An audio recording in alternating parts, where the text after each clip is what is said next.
Agenda is adopted. In accordance with Rule 39 of the Council's Provisional Rules of Procedure, I invite the following briefers to participate in this meeting. Ms. Joyce Musuya, Acting Under Secretary General for Humanitarian Affairs and Acting Emergency Relief Coordinator, and Dr. Mike Ryan, Deputy Director General and Executive Director, Health Emergency Program, WHO. It is so decided. The Security Council will now begin its consideration of item 2 of the agenda.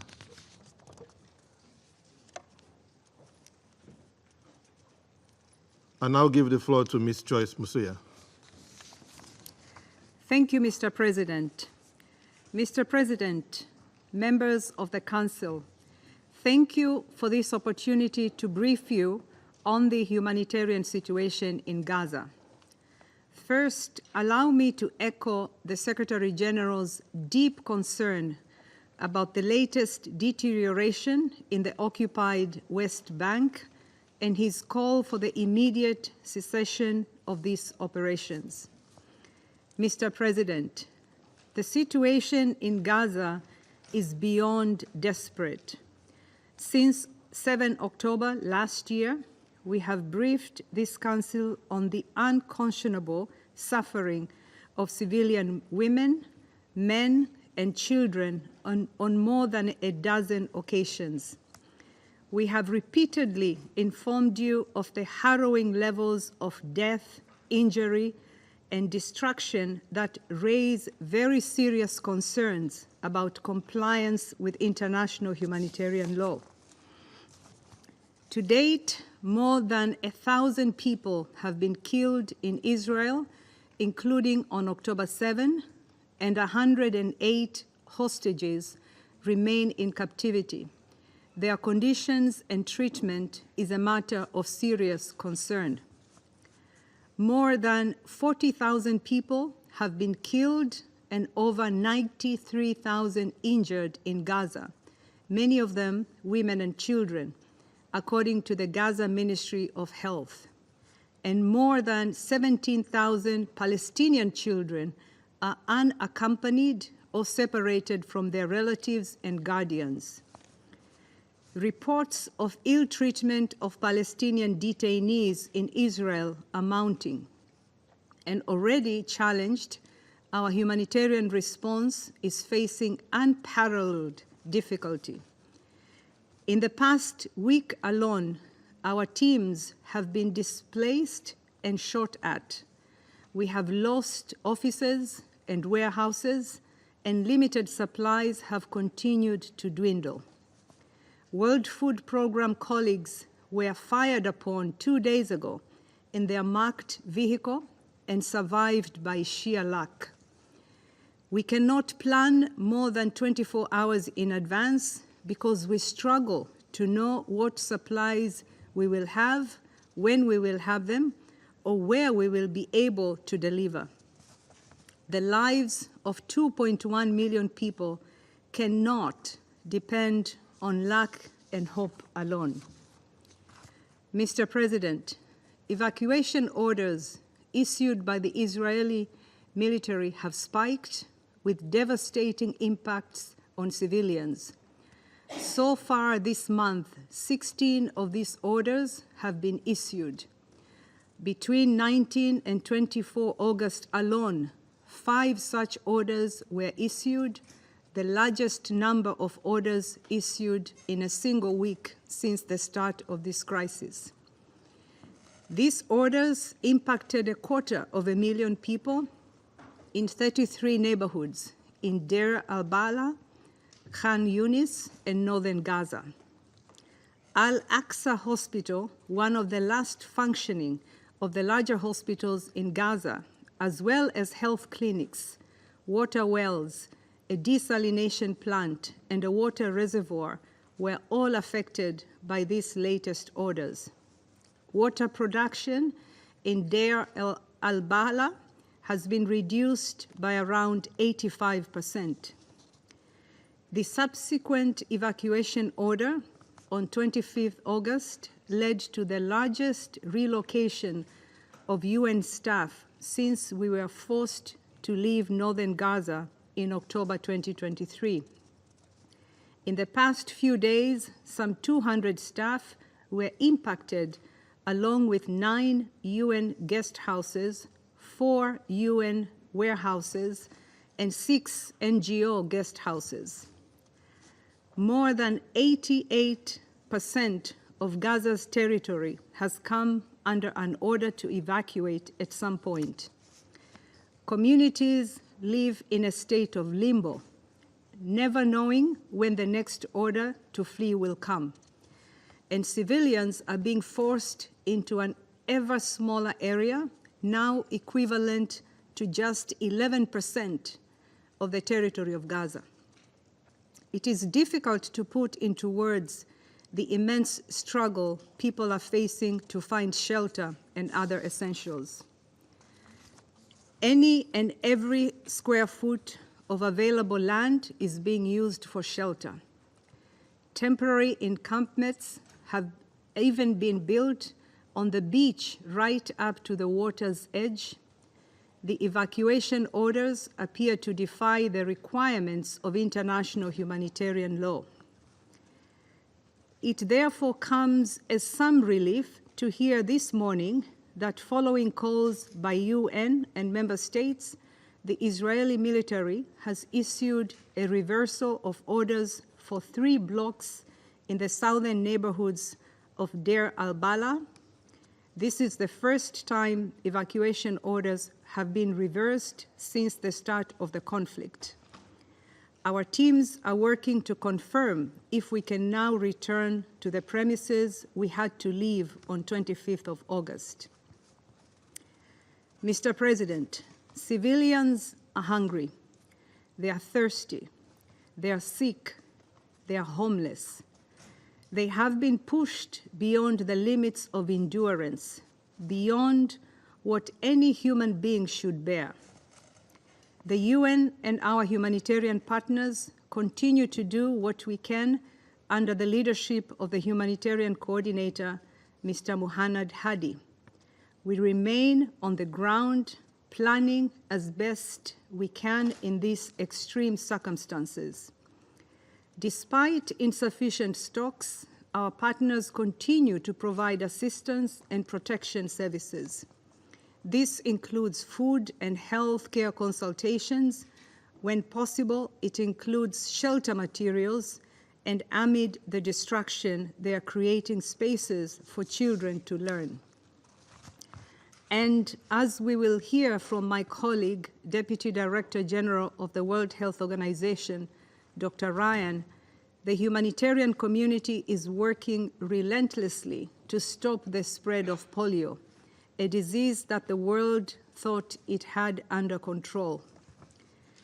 Israel has facilitated the entry of all requested polio vaccines, along with the equipment required to implement the immunization campaign. What is now most important is to ensure both the security and access needed to implement the campaign effectively. I don't need to tell you how disastrous it would be if we were unable to contain this preventable disease, a disease that knows no borders. The same access must be afforded to all life-sustaining supplies and services in Gaza. We welcome the tireless efforts of the Senior Humanitarian and Reconstruction Coordinator and her engagement with regional states and the government of Israel to streamline assistance into Gaza under Security Council Resolution 2720, and her advocacy for the safety and security of humanitarian workers and an enabling environment for scaling up humanitarian operations. Mr. President, what we have witnessed over the past 11 months and continue to witness calls into question the world's commitment to the international legal order that was designed to prevent these tragedies. It forces us to ask what has become of our basic sense of humanity. In the face of this unquestionable human suffering, we need the Security Council and all member states to act. This is all the more urgent as tensions flare dangerously across other parts of the occupied Palestinian territory and the region. We need strict adherence to international humanitarian law and international human rights law. All hostages must be released without conditions. Civilians must be protected, and their essential needs must be met, including by ensuring the unhindered provision of humanitarian assistance throughout Gaza. We appeal to Council members and all member states to use the leverage available to them to ensure respect for international law, combat impunity, and reach an immediate cessation of hostilities and a sustained ceasefire in Gaza. Thank you. I thank Ms. Musoya for briefing. I give the floor to Dr. Mike Ryan. Good afternoon, Chair. Just checking that you can hear me. Yes, please. Great. Distinguished delegates, it's been 11 months of continued violence. Over 1,500 people have been killed in Israel, with 107 hostages yet to be released. Over 40,000 people being killed in Gaza, with over 600 people have been killed in the West Bank. This relentless conflict has far-reaching consequences on the health and well-being of the people of Palestine and Israel and the wider region. The absence of the most basic public health interventions in Gaza for 11 months has resulted in diseases spreading, including, sadly, the resurgence of polio. The first case of polio has now been confirmed after 25 years of a polio-free Palestine. The 10-month-old infant was born during wartime and never vaccinated. The global community has made tremendous strides in the fight against polio since the inception of the Global Polio Eradication Initiative in 1988, with polio being targeted to be only the second disease ever eradicated by humankind on this planet. Through widespread administration of polio vaccine, cases of wild polio virus have plummeted by 99.9%, and 2 of the 3 strains of the wild polio virus have been eradicated. However, the conflict in Gaza has brought a resurgence of the circulating variant poliovirus type 2, you'll hear this term CVDP2, threatening to undo decades of progress. The current outbreak in Gaza is a stark reminder of how quickly infectious diseases can re-emerge where health systems are compromised. Many other diseases are spreading, while our collective capacities to prevent, detect, and respond to them continue to be hindered. We welcome the commitment to area-specific humanitarian pauses and suspension of evacuation orders for the implementation of a 2-round polio vaccine campaign set to begin on the 1st of September in the Gaza Strip. During each round of the campaign, the Palestinian Ministry of Health, in collaboration with WHO, UNICEF, UNRWA, and other partners, will provide 2 drops of WHO pre-qualified novel oral polio vaccine type 2, NOPV2, to more than 640,000 children under 10 years of age. The first campaign has a phased approach, starting with Central Gaza, followed by South Gaza, followed by North Gaza, each area covered over 3 days. This agreement is a testament to our collective commitment to overcome barriers and protect every child from polio. We stress the critical importance for all parties to adhere to the commitments that have been made. 1.26 million doses of vaccines and 500 vaccine carriers have been delivered to Gaza, with 400,000 additional doses to arrive soon. Over 2,000 health workers and community outreach workers have been trained to provide vaccination and to inform communities about the campaign. At least 90% of coverage is needed during each round of the campaign in order to stop the outbreak and prevent international spread of polio. Due to insecurity, damage to roads and infrastructure, and constant population displacement, and the highly constrained operating conditions, conducting the campaign for just 3 days in each area is unlikely to be sufficient to achieve adequate vaccination coverage. Vaccination coverage will be monitored throughout the campaign, and it has been agreed that vaccination will be extended by 1 day wherever necessary to vaccinate all children. From our experience, we know an additional day or 2 is very often needed to achieve sufficient coverage. The pauses will allow children, families, and health workers to move safely, ensuring that vaccines are administered efficiently across all zones. The safety of every single one of the 2,180 vaccinators must be guaranteed. Their security is paramount. We urge all parties to ensure their protection, as well as that of health facilities, children, and their families. The polio outbreak is occurring within a much larger public health catastrophe. As of the 25th of August, only 44% of 132 primary healthcare facilities are functioning. Only 17 out of 36 hospitals are providing services, and these are only partially functioning. The functionality of health systems is compromised by physical damage, lack of fuel, limited medical supplies, and loss of staff. As of the 23rd of August, there are 9 operational field hospitals, 2 in Deir el-Bala, 5 in Khan Yunis, and 2 in Rafah. Hospitals in the north are facing dire shortages of fuel. Yesterday, WHO managed to reach the Indonesian hospital to deliver fuel, while in the last 2 weeks, only one of WHO's 6 requested missions was facilitated to deliver fuel and medical supplies to northern Gaza. While the health system has been massively degraded, attacks on healthcare continue to be reported. From the 7th of October to 22nd of August 2024, WHO documented 1,098 health attacks in the occupied Palestinian territory, 492 of which occurred in Gaza, resulting in 747 fatalities and 969 injuries.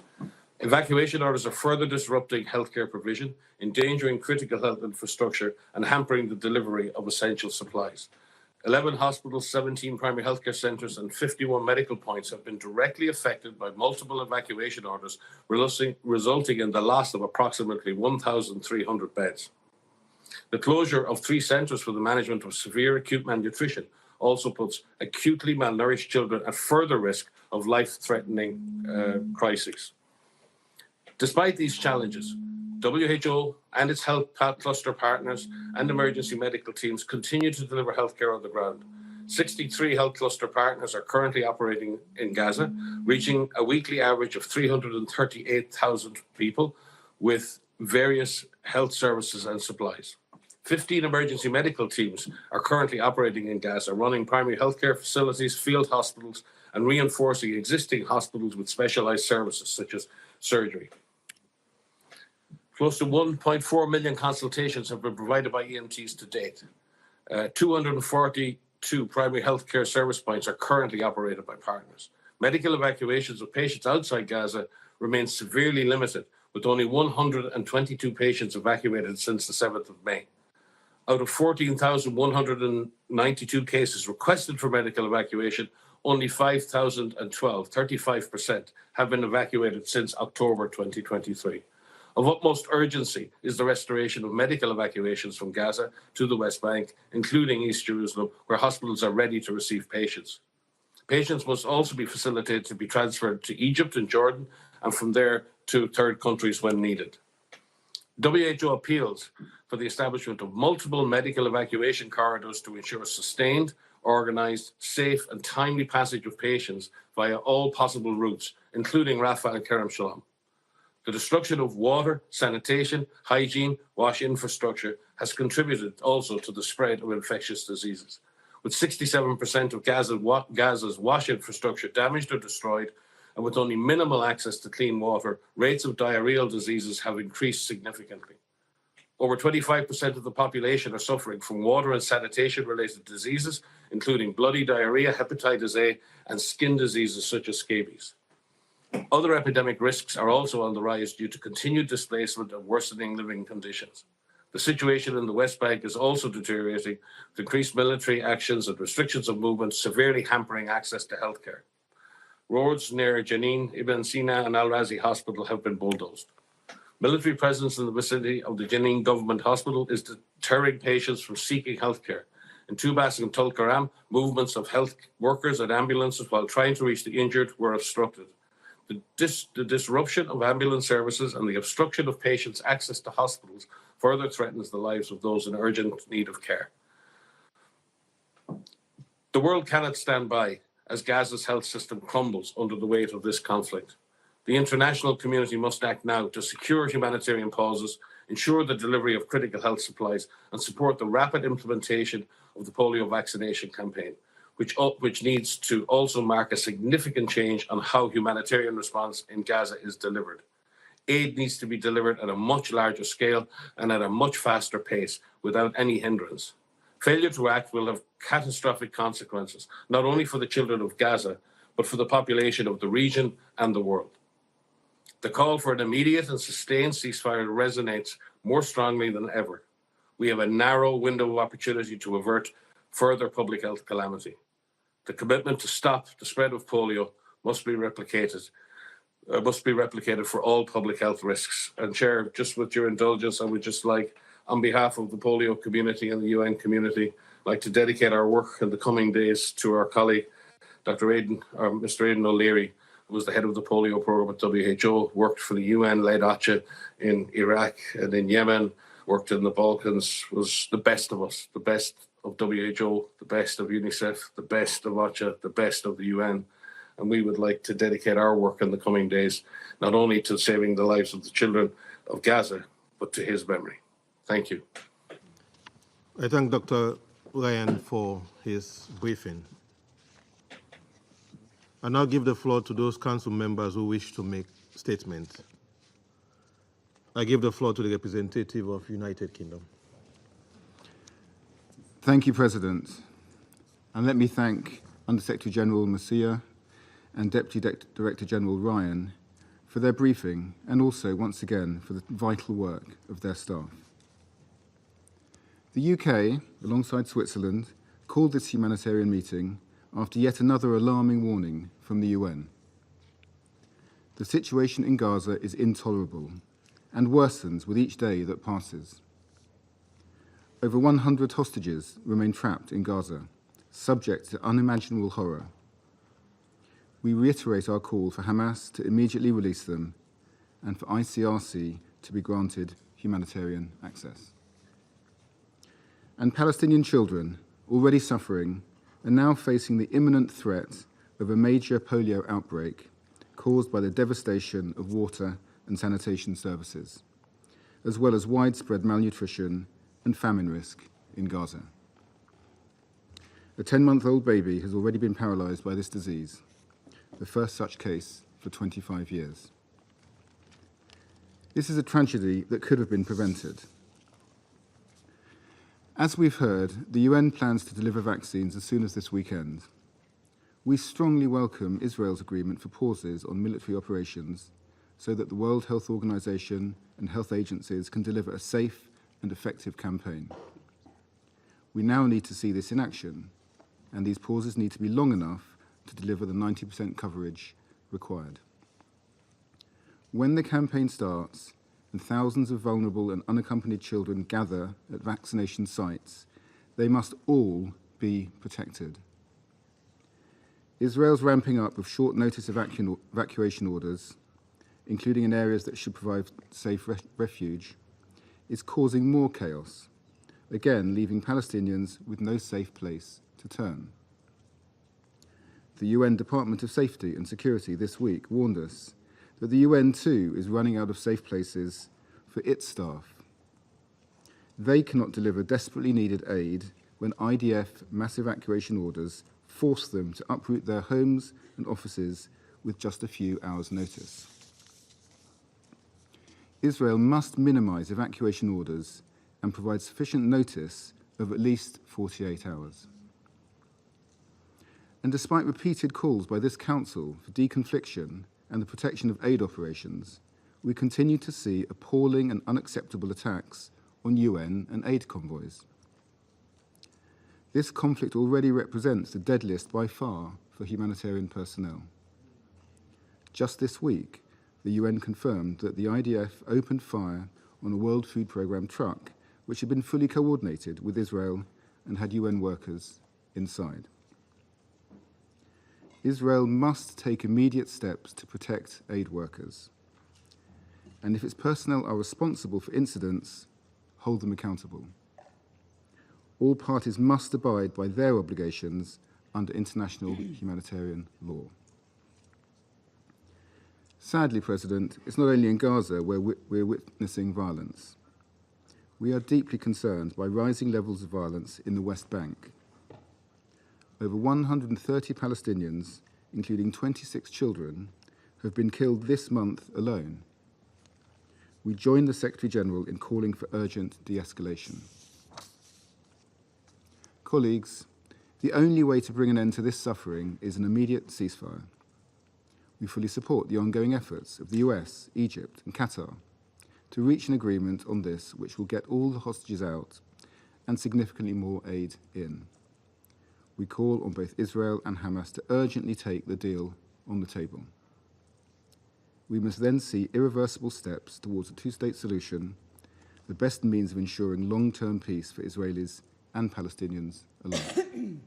Thank you.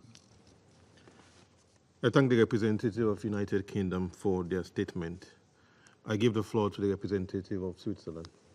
Merci, Monsieur le Président. Et comme mon collègue britannique, je voudrais commencer par remercier la secrétaire générale adjointe aux affaires humanitaires ad interim, Joyce Nicosia, et le directeur exécutif chargé du programme OMS de gestion des situations d'urgence sanitaire, Mike Ryan, de leur présentation, des informations, mais surtout aussi du courage inlassable de leurs équipes qui travaillent dans les situations les plus difficiles, souvent risquant leur vie. La Suisse a demandé la convocation de cette séance aux côtés de la Grande-Bretagne parce que les conditions de sécurité ne permettent pas aux humanitaires de faire leur travail. Ceci est inacceptable, a fortiori alors que la situation humanitaire s'aggrave de jour en jour.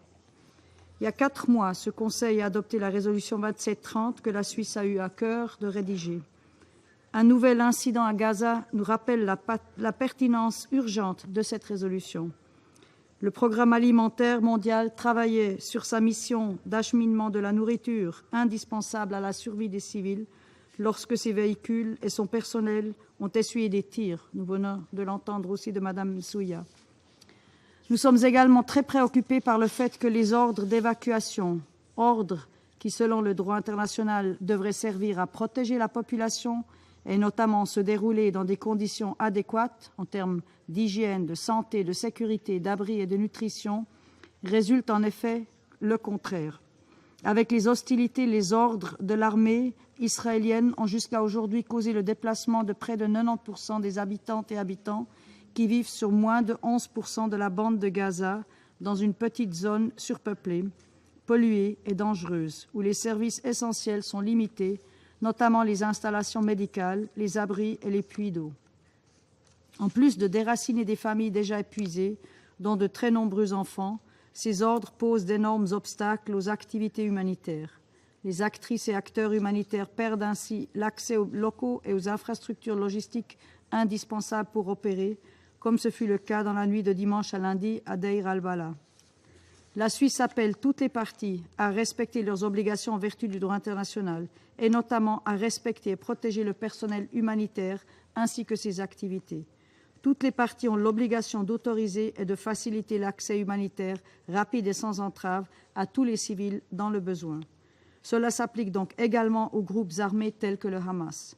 De plus, la Suisse rappelle qu'Israël est, en tant que puissance occupante, et tel que rappelé par la Cour internationale de justice, tenu de répondre aux besoins humanitaires de la population. Conséquence des conditions catastrophiques à Gaza, nous l'avons entendu, la polio y a refait surface. Il est impératif que la campagne de vaccination planifiée par l'ONU soit menée à bien dans la sécurité la plus complète pour le personnel humanitaire et les civils, notamment les 640 000 enfants de moins de 10 ans qui doivent être inoculés dès samedi. La Suisse soutient la campagne de vaccination avec un financement d'1 million de francs suisses. Le secrétaire général a clairement indiqué que les armes doivent se taire pour permettre à l'ONU de procéder aux 2 phases de vaccination nécessaires. Et ce Conseil a unanimement exigé un cessez-le-feu à Gaza et la libération des otages par ses résolutions 2728 et 2735. Nous soutenons la médiation de l'Égypte, du Qatar et des États-Unis. Dans le même temps, nous devons réaffirmer notre exigence d'un respect du droit international humanitaire en toutes circonstances et par toutes les parties. Même en l'absence de cessez-le-feu, le travail humanitaire doit pouvoir se poursuivre. La Suisse salue le travail de l'ONU et de ses partenaires dans ces conditions extrêmement difficiles.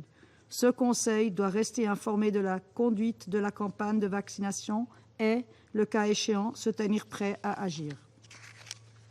Monsieur le Président, la Suisse est également très préoccupée par l'escalade en Cisjordanie qui atteint une nouvelle dimension. Nous observons la forte augmentation des opérations israéliennes, y compris des frappes aériennes en zone densément peuplée, comme ces derniers jours à Jenin et Tulkarem notamment. Cela a aussi comme conséquence de fortes restrictions de mouvement, y compris celles imposées au personnel médical. Il est inacceptable que là aussi, les services de base à la population soient régulièrement coupés.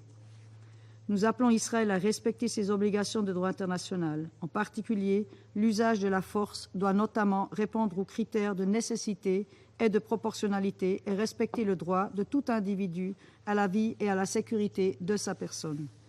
Pour conclure, le respect du droit international et des résolutions de ce Conseil est de plus une condition sine qua non pour la désescalade, y inclut la désescalade régionale et un premier pas vers la mise en place d'une paix durable entre Israéliens et Palestiniens. Nous réitérons notre soutien ferme à la solution négociée à 2 États, Israël et la Palestine, dont Gaza fait partie intégrante, et vivant côte à côte en paix et en sécurité, à l'intérieur de frontières sûres et reconnues. Je vous remercie. I thank the representative of Switzerland for their statement. I give the floor to the representative of the United States. Thank you, Mr. President. And thank you, OCHA Assistant Secretary General Nicosia and WHO Director General Ryan, Deputy Director General Ryan, for your briefings. Polio is a scourge of a disease, one that had nearly been eradicated through the dedicated efforts of agencies like the World Health Organization, UNICEF, and other global health partners. The return of confirmed polio cases in Gaza is a clear and present threat to the health of the most vulnerable Palestinian civilians, including children, who have suffered terribly since this conflict began over 10 months ago. There is no doubt as to the threat that polio represents to the region and the importance of establishing the conditions need to urgently implement a vaccination campaign throughout Gaza. For that reason, the United States is grateful to the UN for its leadership and urges all parties to support a safe and successful campaign. We continue to support coordination between the humanitarian community and Israeli authorities to facilitate swift implementation of a vaccination campaign in Gaza. Secretary Blinken raised this during his recent visit to Israel. It is vital that this campaign be implemented without delay. It is especially important for Israel to facilitate access for agencies carrying out the vaccination campaign and for it to ensure periods of calm and refrain from military operations during vaccination campaign periods. We urge Israel to avoid further evacuation orders during this period. The bottom line is that humanitarians on the ground, including UN agencies and other NGOs, must be provided the space and security conditions to distribute vaccines and inoculate the at-risk population, and to do so safely. Children's lives depend on their success. The need is urgent. Colleagues, the polio campaign is yet another example of humanitarians working under extraordinarily difficult circumstances to help the people of Gaza. We are grateful for their sacrifices and tireless work, and we will continue to insist on the need for their protection in Gaza and around the world. Even as we press all parties to facilitate life-saving work, we must not ignore how Hamas's actions continue to put civilians, including humanitarian personnel, and their families at risk. Separately, we are alarmed by yesterday's reports that the IDF fired repeatedly on a WFP vehicle. Israel has said it is investigating this most recent incident, which their initial review has said was a result of a communication error between IDF units. We have urged them to immediately rectify the issues within their system that allowed this to happen. Yet the simple fact is, almost 11 months into this conflict, incidents such as yesterday's remain all too common. We are also concerned by another incident in which the IDF fired toward a UNICEF vehicle. These security incidents make the work of these organizations significantly harder. These incidents should not happen. Israel must not only take ownership for its mistakes, but also take concrete actions to ensure the IDF does not fire on UN personnel again. Further, all attacks and threatening rhetoric against the UN and humanitarian NGOs need to stop. The rhetoric has placed and continues to place humanitarian actors under increased risk both in Gaza and globally. Colleagues, today's briefings underscore the vital importance of finalizing a ceasefire with the release of hostages, as this Council called for in Resolution 2735. The United States, in partnership with Qatar and Egypt, continues to engage the parties on a final deal, which would bring the hostages home and bring much-needed relief to the people of Gaza. A ceasefire hostage release agreement would also aid efforts to alleviate the public health crisis in Gaza, which extends beyond polio to outbreaks of cholera and suspected hepatitis A, all of which are avoidable. The international community must also do its part. We reiterate our call on all member states to contribute funds to support the life-saving work of humanitarian organizations in Gaza. The level of human suffering in Gaza is immense, and Palestinian civilians, many of whom have been displaced multiple times, continue to bear the worst of catastrophic humanitarian conditions.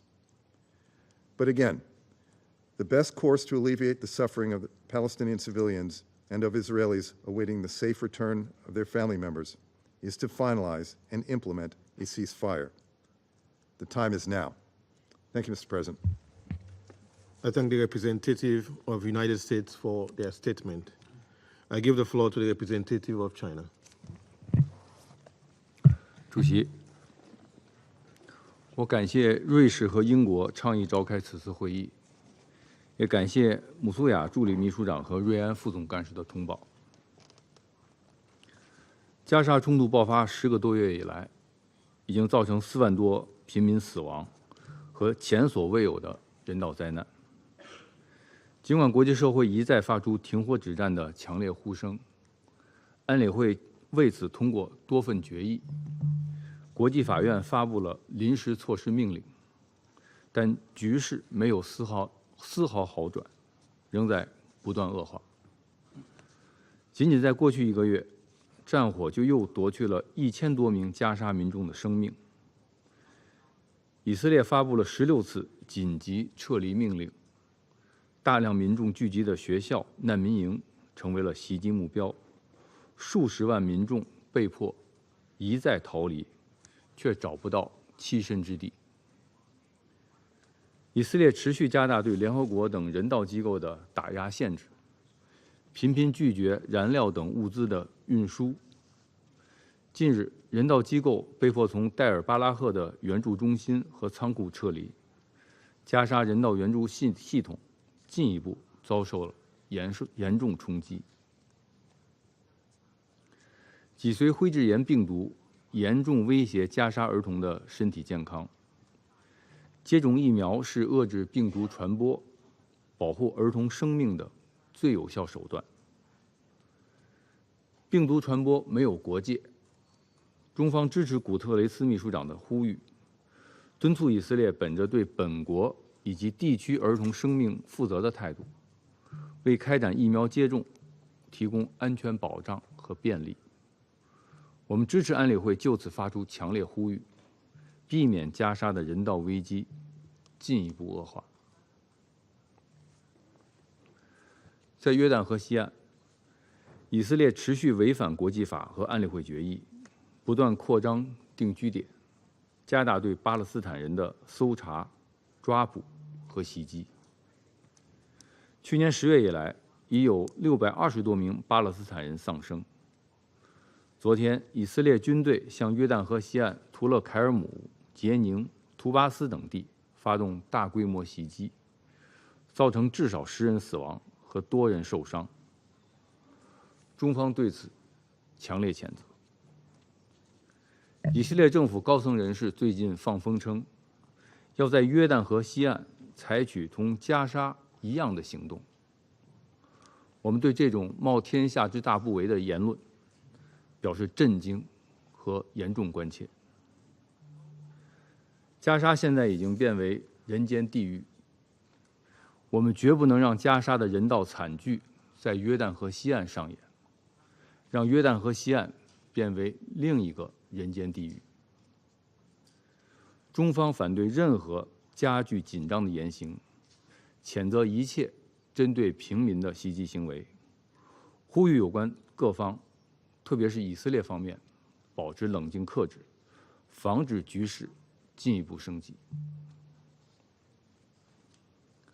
主席，当务之急是全面落实安理会围绕加沙局势通过的4份决议，推动立即实现加沙持久停火，切实缓解加沙人道灾难。停火谈判不能无限期拖延下去，更不能以谈判为幌子，继续在加沙和约旦河西岸实施违反国际法的暴行。中方敦促以色列立即停止在加沙的一切军事行动，开放全部过境点，停止对联合国等人道机构的打压限制，停止对约旦河西岸的袭击，遏制定居者暴力，结束有罪不罚。对当事方有重要影响的国家，应拿出真诚负责的态度，采取切实行动，推动实现停火。我们支持安理会为推动落实有关决议，早日平息战火，缓解人道灾难，采取进一步的行动。谢谢主席。I thank the representative of China for their statement, and I give the floor to the representative of the Republic of Korea. Thank you, Mr. President. My gratitude also goes to Acting USG, Ms. Joyce Msuya, and the WHO Deputy Director General Dr. Ryan for the detailed briefing on the dire humanitarian situation in Gaza. With over 280 humanitarian workers killed since the deplorable Hamas attacks against Israel on October 7th, we are reminded once again that nowhere and no one in Gaza is safe.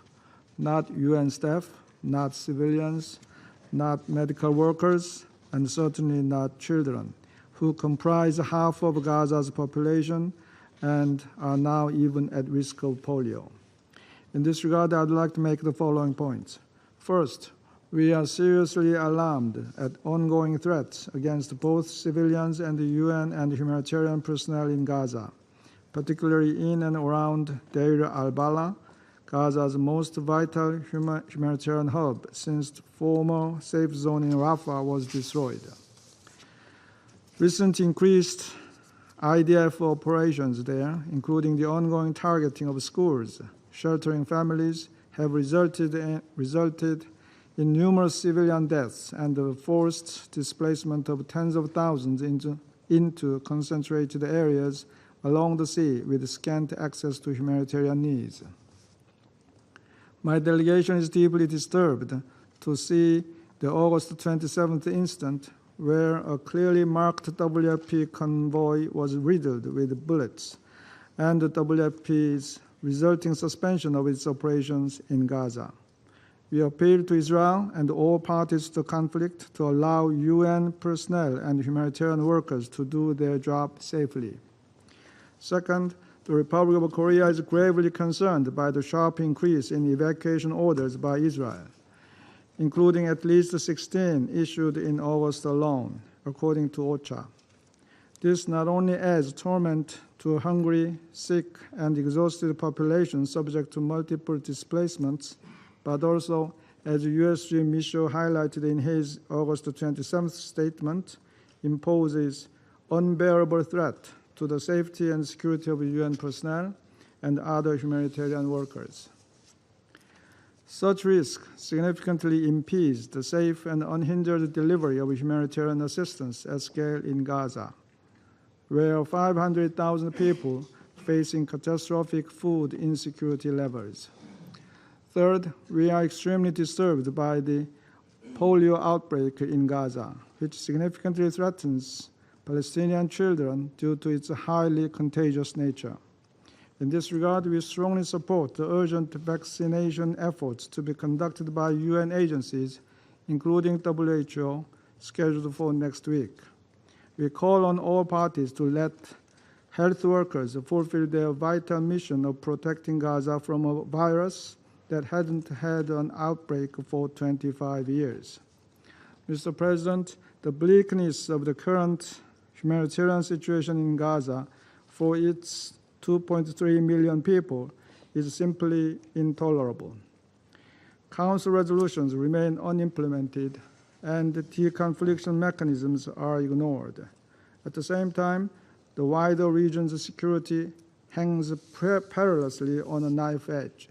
With this in mind, the Republic of Korea reiterates its urgent appeal to the parties to finally secure a long overdue ceasefire agreement and also to de-escalate growing tensions in the West Bank and beyond.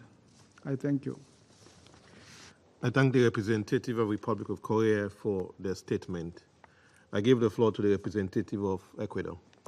Gracias, presidente, y agradezco a la señora Misuya y al señor Ryan por sus ilustrativos informes de esta tarde y por su conducto. Deseo reiterar el apoyo del Ecuador a la labor de las Naciones Unidas y de todas sus agencias. Los esfuerzos realizados por el personal de la ONU para aliviar la situación humanitaria de la población civil en Gaza, a pesar de todas las dificultades, demuestran que esta organización es valiosa y necesaria, y su trabajo es irreemplazable, sobre todo en tiempos de crisis. Los Estados miembros de Naciones Unidas debemos colaborar con esta, que es nuestra organización, facilitar sus labores en la medida de lo posible y, como mínimo, no poner obstáculos a su trabajo. Por esto, es preocupante lo señalado por el secretario general adjunto y jefe del Departamento de Seguridad, Gilles Michaud, el 27 de agosto, pues el personal humanitario debe ser protegido. Las partes están obligadas a respetar las normas del derecho internacional humanitario siempre y en todas las circunstancias. Los compromisos adquiridos en virtud de la Carta de las Naciones Unidas para garantizar la seguridad de los locales de la ONU deben ser honrados. Señor presidente, colegas, en cuanto a la situación sanitaria, reitero lo señalado la semana pasada.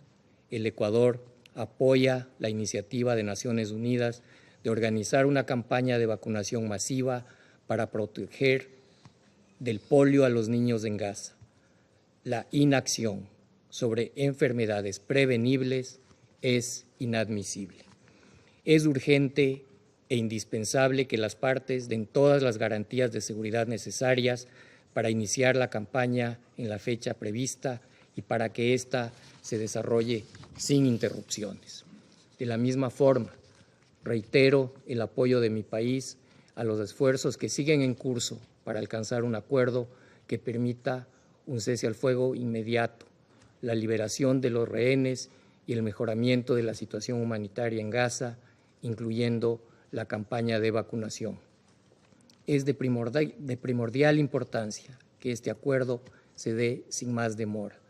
Desde los ataques terroristas perpetrados por Hamás el 7 de octubre, que el Ecuador una vez más condena, la violencia no se ha detenido.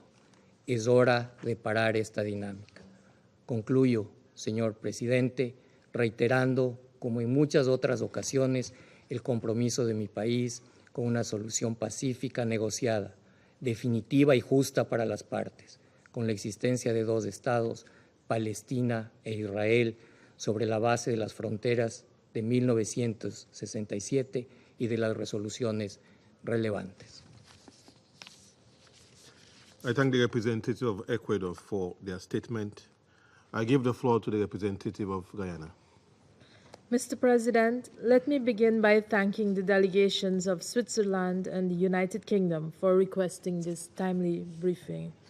I also thank Acting USG Masuya and WHO's Deputy Director General Dr. Ryan for their critical updates on the situation in Gaza.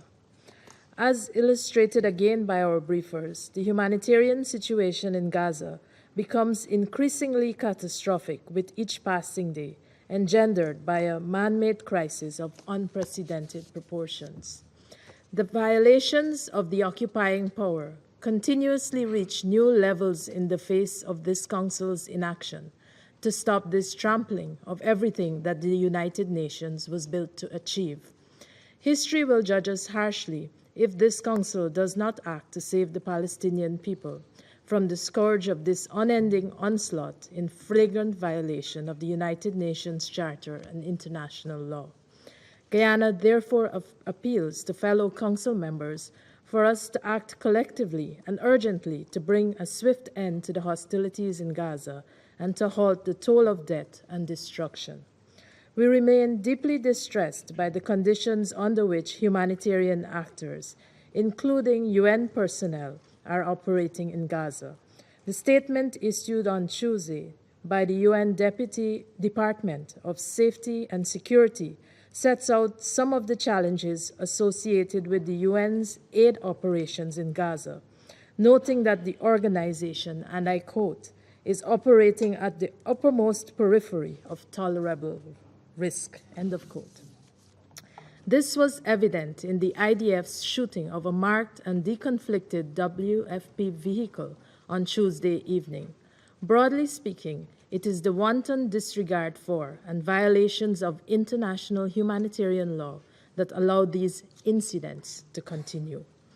We have also taken note of how the constant evacuation orders, sometimes with very little notice, are affecting humanitarian operations, including by shrinking the spaces both in which they operate and in which civilians dwell.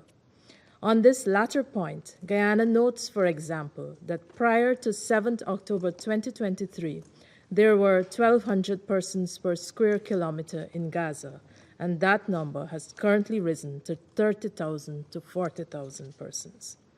One consequence of these constant evacuations and shrinking space for civilians is that people have been forced to endure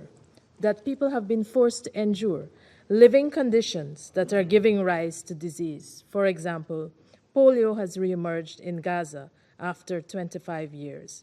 The WHO's collaborative efforts to vaccinate Gaza's children against this disease should be allowed to take its course in the interest of children throughout the region.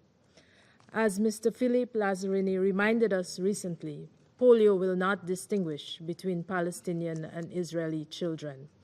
Delaying a humanitarian pause will only increase the risk of its spreading. Mr. President, we cannot ignore the worrying developments in the West Bank. We have taken careful note of OCHA's report of wide-scale Israeli operations, including drones and ground forces in some governorates, in that end of quote, in West Bank. The actions of the Israeli security forces patently undermine the quest for a two-state solution, contrary to resolutions adopted by this Council and the General Assembly, and aggravate the risks to peace and stability in the region. These actions contravene the advisory opinion issued by the International Court of Justice, in which the court pronounced on the illegality of the ongoing Israeli occupation of Palestinian territory and on how this occupation undermines and imperils the two-state solution. Against this backdrop, Guyana reiterates 4 appeals. First, we call for an immediate and unconditional ceasefire. Since its first days, the incessant bombing campaign has exceeded anything that could be considered a proportional response. What we are witnessing instead is an unprecedented and an unrelenting war on innocent civilians. The urgency of reaching a ceasefire deal now cannot be overemphasized. On 10th June 2024, this Council endorsed a 3-phase ceasefire proposal with the expectation that the parties would have shortly thereafter agreed to the proposal. With nothing forthcoming more than 10 weeks later, this Council must seriously consider how it could ensure an immediate ceasefire in the context of its own responsibility to protect innocent civilians from genocide. Second, Guyana calls for the immediate and unconditional release of all hostages taken captive on 7th October and of all Palestinians detained in Israeli jails without charge and for some years, and some for years. Simultaneously, we call on the relevant parties to treat all hostages and detainees with dignity and respect. Third, Guyana stresses the critical need for adequate humanitarian access into Gaza. The civilian population is being crushed under the tremendous weight of needs existing in Gaza, while essential supplies, including food and medicine, are sitting in trucks outside of Gaza, wasting away owing to restrictions on access. We therefore call on the Israeli government to prioritize the well-being of civilians in Gaza, not as some measure of goodwill, but as a legal and moral imperative. Finally, Mr. President, Guyana underscores that justice and accountability are integral elements of any day-after discussions. The desire for justice is innate in every human being, and there must be accountability for the injustice experienced by every Palestinian, not just since 7th October, but also in the decades preceding. A strong message must be sent to all violators of international law that their actions would not be clothed in impunity. I conclude by urging every one of us around this table to consider how we can, individually and collectively, pave the path to peace for Palestinians and Israelis and for the entire Middle East, whose civilians continue to be caught up in the throes of a war, neither of their making nor choosing. I thank you, Mr. President. I thank the representative of Guyana for their statement. And I give the floor to the representative of Slovenia. Thank you very much, Mr. President. I also want to thank the briefers, Ms. Masuya and Dr. Ryan. Mr. President, a long time ago, we exhausted our vocabulary of words to describe the tragedy of Palestinians in Gaza. It is difficult to comprehend and accept that such suffering of civilians, and especially children, has been met with impunity in front of our eyes almost for 11 months, and that we haven't been successful in stopping it. And we are sitting here again at another Council meeting. So what has changed since the last briefing? Given the scale of suffering, I could speak about record high numbers of killed, injured, maimed, displaced. Since our last meeting, a first case of polio has been confirmed. The life of 10-month-old Abdel Rahman and his family is likely changed forever. We would like to start by welcoming the efforts and work of WHO, UNICEF, and UNRWA in setting up 2 rounds of polio vaccination campaigns.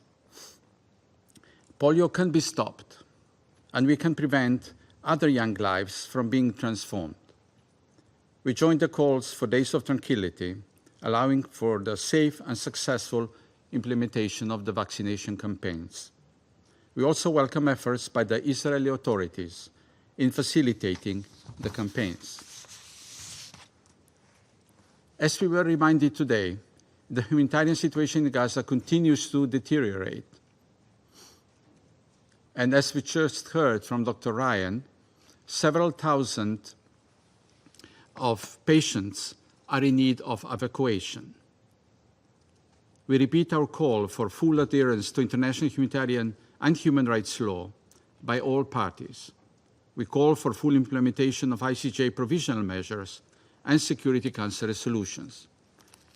We call for an immediate ceasefire. We call for all hostages to be released. And we call for humanitarian aid to be delivered at scale, while expressing our deep concern over the significant drop of aid recently. Despite several disruptions, including major relocations and a dangerous operational environment, the United Nations and the broader humanitarian community continue their work. 2 days ago, another UN vehicle was hit. We condemned the attack. Luckily, WFP colleagues survived because they were in an armored vehicle. This shows the importance of having access to appropriate security equipment, including communications equipment. It also shows the importance of a functioning system for deconfliction. This is not an isolated incident. This Council has not been silent on these 2 points, that is, on required security equipment and on functioning deconfliction mechanism. We issued a joint call on it in February, and in April, we demanded deficiencies to be remediated. Timely information should be shared with the Council on steps that have been taken to remedy these deficiencies. There must be accountability for such incidents. There must also be reinforcement among troops of respect for the rules of engagement and obligations. This includes respect for the UN, its mission, its work, its staff. Mr. President, while we welcome progress related to polio vaccination campaigns, we reiterate that more needs to be done. Civilians must be protected. New threats are looming on the horizon. This war must end. We call on both sides to continue to engage in and finalize ceasefire negotiations, and time is now. Every additional day and delays are counted in civilian lives. By way of conclusion, I also want to briefly touch upon the current situation in the West Bank.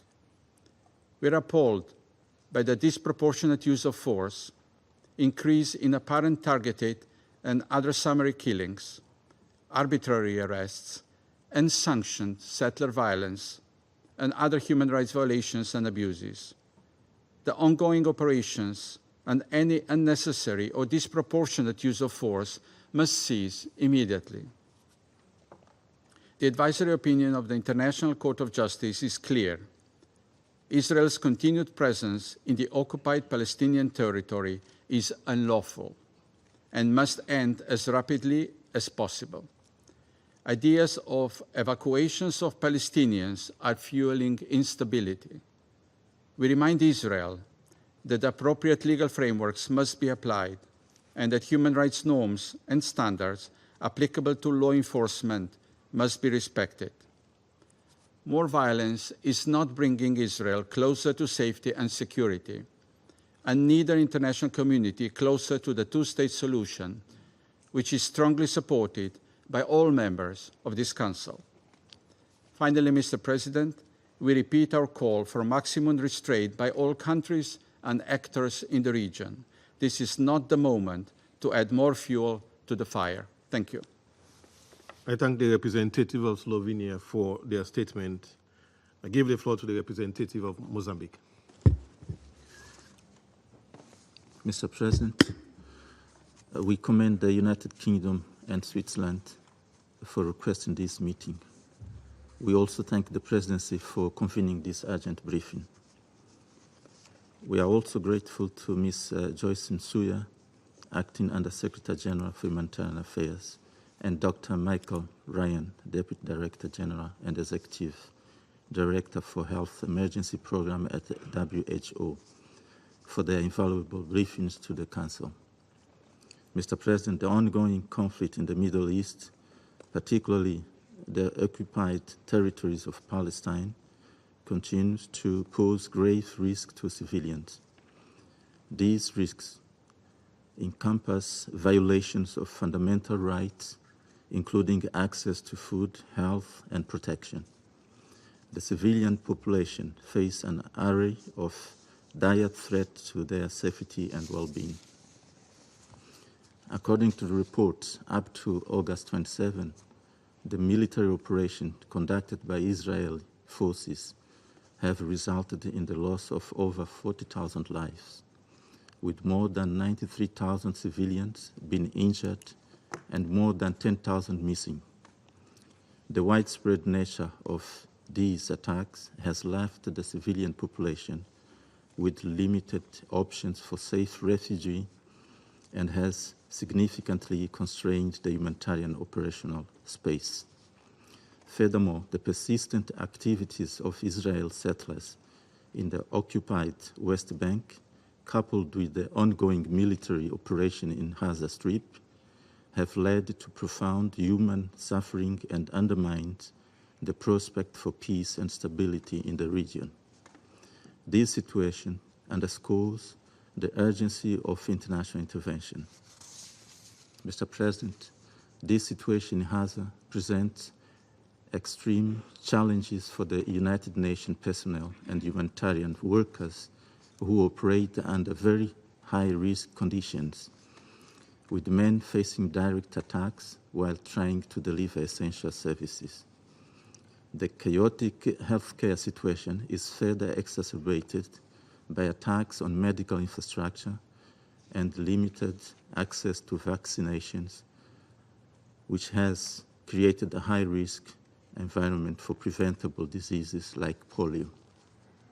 In this regard, the hostility must cease in order to facilitate the intensification of vaccination efforts and prevent a full-blown outbreak. Mr. President, as the international community grapples with the challenges posed by the war in Gaza, it is imperative to advocate for the safety and well-being of civilians caught in the crossfire.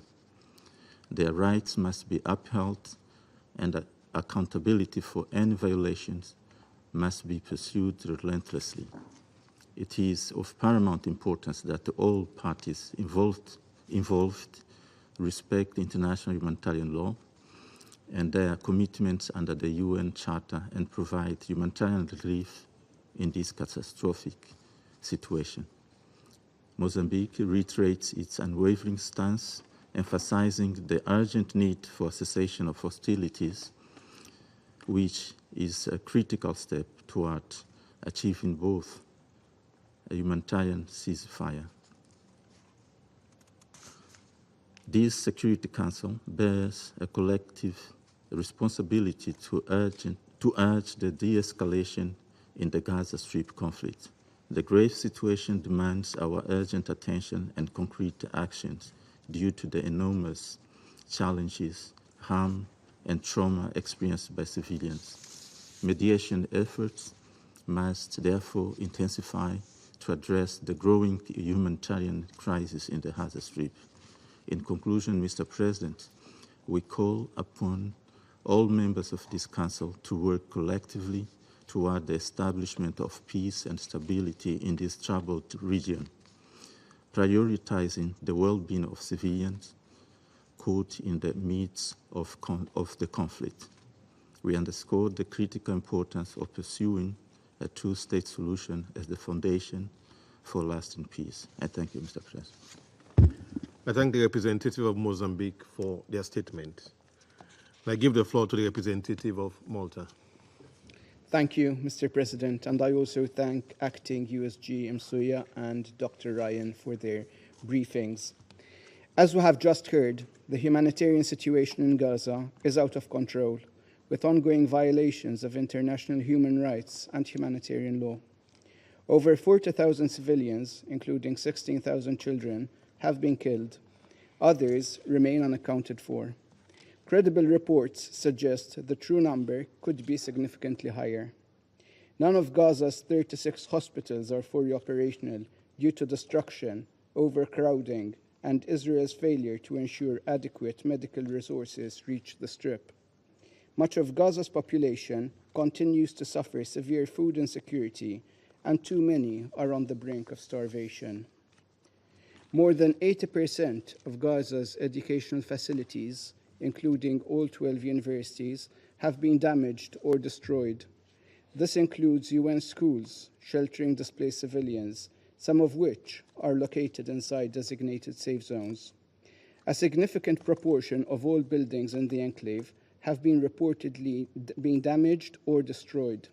These include mosques and churches. The suffering we have witnessed over the past 11 months is a direct result of the continued military campaign. Civilians and objects essential for their survival are being actively targeted. UN and humanitarian staff are not spared. UN humanitarian operations currently hang by a thread. Since last October, around 280 UN and humanitarian workers have been killed. Such chilling statistics underline a failure to abide by international law and international humanitarian law. No humanitarian notification or deconfliction mechanism can function in such a context. Equally alarming is the potential outbreak of a polio variant in Gaza, as we have just heard from Dr. Ryan. Malta fully supports the WHO and UNICEF's efforts to vaccinate 650,000 children under 10. Nonetheless, the lack of a comprehensive ceasefire and security guarantees that are assiduously adhered to risks exposing children to unsafe health facilities. It would be remiss of us not to mention the ongoing worrying developments in the West Bank. The dire humanitarian situation, compounded with the ongoing attacks on cities in the northern West Bank as part of Israel's operation, are of utmost concern.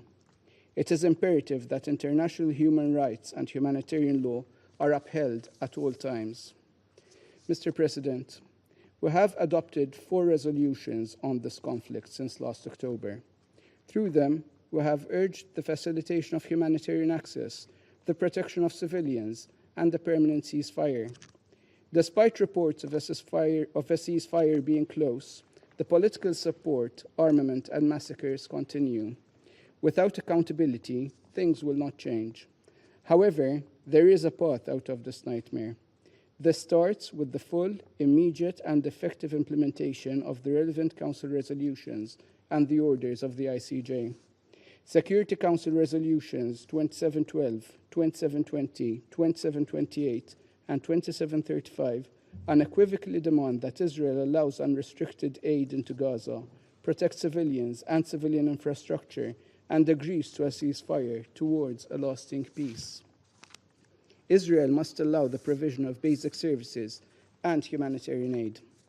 In closing, Mr. President, we thank and pay tribute to all humanitarian agencies and aid workers for their tireless efforts in such dire conditions.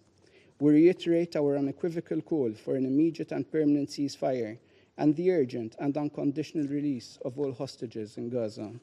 No further delays, diversions, or obfuscations are tolerable. Only then can we begin to address the root causes and secure a just and lasting peace for the people of Palestine and Israel. I thank you. I thank the representative of Malta for their statement.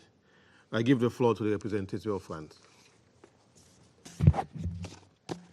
Monsieur le Président, je remercie Mme Suya et M. Ryan pour leurs interventions. La situation humanitaire à Gaza continue de se détériorer inexorablement. Elle est devenue intenable. Les agences des Nations Unies et les organisations non gouvernementales ne sont plus en mesure de poursuivre leurs opérations. Les ordres d'évacuation qui se multiplient ont des conséquences désastreuses pour les populations et contraignent toujours davantage le travail des acteurs humanitaires. Il est impératif, plus que jamais, de garantir un accès humanitaire complet et par toutes les voies possibles afin que les populations puissent être secourues, comme le demandent les résolutions 2712 et 2720 de ce Conseil, et comme l'exige le droit international humanitaire. La France condamne les tirs israéliens sur un véhicule du Programme alimentaire mondial le 28 août, qui ont conduit à la suspension des activités de cette organisation. Israël doit mettre en œuvre un système de déconfliction efficace via des pauses humanitaires et accorder toutes les autorisations nécessaires aux programmes et agences humanitaires. Le démarrage de la campagne de vaccination contre la polio fin août n'est pas négociable. Le désastre humanitaire en cours nous rappelle chaque jour que cette guerre doit s'arrêter. Le rôle de ce Conseil est de rétablir la paix et la sécurité.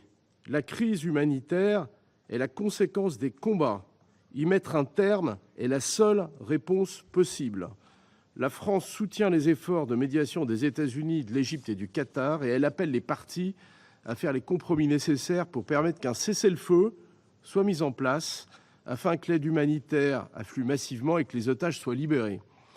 Dans un contexte d'extrême tension, la France condamne tout acte de provocation et toute mesure unilatérale à Jérusalem comme en Cisjordanie. Les autorités israéliennes ont la responsabilité de faire respecter le statu quo historique sur les lieux saints en respectant le rôle spécifique de la Jordanie. La France condamne la politique de colonisation. Celle-ci est contraire au droit international. Elle demande à Israël de prendre toutes les mesures qui s'imposent face aux attaques inacceptables de colons contre la population palestinienne de Cisjordanie. La France est alarmée des conséquences de l'opération menée par Israël au nord de la Cisjordanie sur la population et les infrastructures civiles palestiniennes. Elle réaffirme son attachement à la sécurité d'Israël et sa condamnation la plus ferme des attaques terroristes du 7 octobre. Les attaques à la roquette contre Israël doivent cesser. Monsieur le Président, la situation actuelle rappelle l'urgence de mettre en œuvre la solution des deux États, qui est la seule à même de garantir la stabilité et la sécurité de tous dans la région. À défaut, ce conflit continuera et ce Conseil sera confronté indéfiniment à un désastre comme celui auquel on assiste aujourd'hui. La France s'oppose à toute occupation par Israël de la bande de Gaza. Face à la montée des tensions au Moyen-Orient, ce Conseil doit tout faire pour éviter un embrasement régional. La France poursuit ses efforts en ce sens, en lien avec ses partenaires. Je vous remercie. I thank the representative of France for their statement, and I give the floor to the representative of Russian Federation. Спасибо, господин председатель. Отмечаем инициативу наших британских и швейцарских коллег по Совету, созвавших сегодняшнее заседание для обсуждения ухудшающихся с каждым днем условий безопасности персонала ООН, работающего в Газе. Благодарим представителя управления ООН по координации гуманитарных вопросов и Всемирной организации здравоохранения Джойс Мсую и Майка Райана за откровенные оценки положения на оккупированной палестинской территории, включая сектор Газа и западный берег реки Иордан. Крайне обеспокоены появлением информации о возможном прекращении работы ООН в секторе Газа. Убеждены, что Совету необходимо сделать все, чтобы исключить данный сценарий, заинтересованность в котором не скрывают отдельные израильские политики. При этом, насколько мы можем судить, сами гуманитарщики полны решимости продолжать доблестно осуществлять свой долг в интересах нуждающихся в Газе. Гуманитарные работники сегодня, по сути, в одиночку пытаются помочь газовитянам выжить в условиях беспрецедентных лишений, вызванных действиями Израиля. Коллеги, какие бы слова о катастрофической гуманитарной ситуации в палестинском анклаве мы с вами сегодня не произносили, все они к без малого году эскалации во многом превратились в бесполезные ритуальные фразы.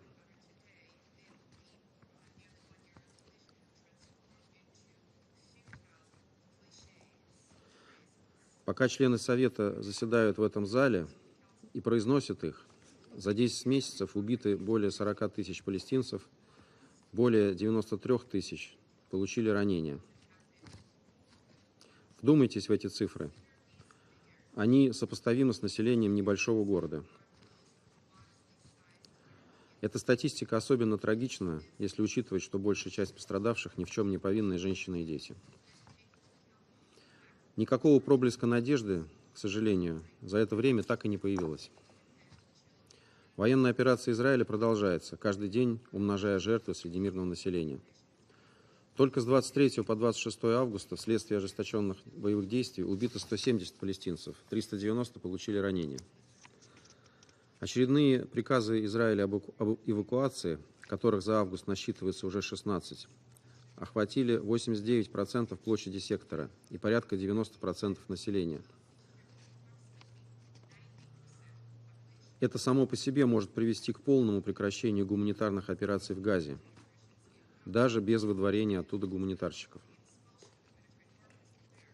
Примечательно, что под приказ об эвакуации попал ионовский гуманитарный хаб в Дейр-Балахе. Именно там, как известно, старший координатор ООН по Газе Сигрид Кааг планировала еще в мае открыть свой офис. Это лишний раз подтверждает, что до сих пор усилия по запуску механизма доставки гуманитарной помощи остаются на бумаге, тогда как ситуация на земле во всех частях Газа катастрофически деградирует. Гуманитарщики, выполняющие свой героический долг, работают с постоянным риском для жизни. Отдаем дань их мужеству. 2 дня назад израильскими военными был обстрелян автомобиль ООН с четкими опознавательными знаками. К счастью, ООНовцы не пострадали, однако из-за этой ситуации руководство ВПП, по циркулирующей информации, объявило о временном прекращении своих операций.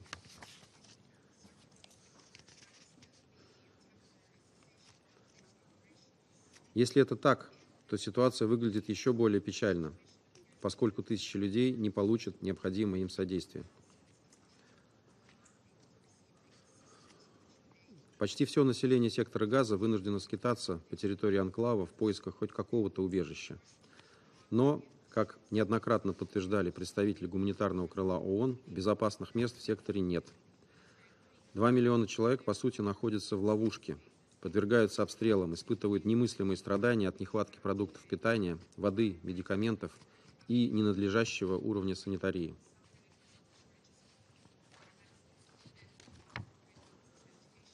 Вспышки инфекционных болезней в таких условиях – горькая реальность. Особую тревогу вызывают сообщения о выявленных впервые за 25 лет случаях полиомиелита среди палестинских детей. В первом полугодии в условиях военной операции Израиля прививку смогли получить только 21,5 тысяч палестинских детей, что является самым низким показателем за последние годы. При этом объявленная ООН кампания по масштабной вакцинации находится под угрозой. Несмотря на сложность ситуации, гуманитарщикам удалось доставить в Газу 1 200 000 доз вакцин.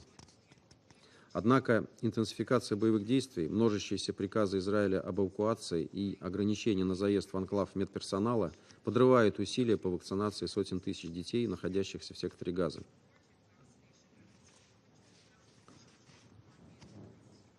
Мы призываем международное сообщество сделать все возможное для предотвращения распространения в Газе полиомиелита и оказать влияние в этих целях на Израиль.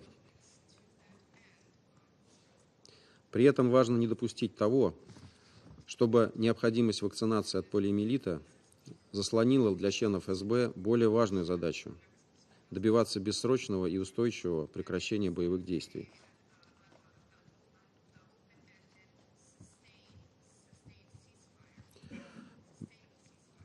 Неуклонно деградирует обстановка и на западном берегу реки Иордан, где ВВС Израиля интенсифицировали силовые рейды.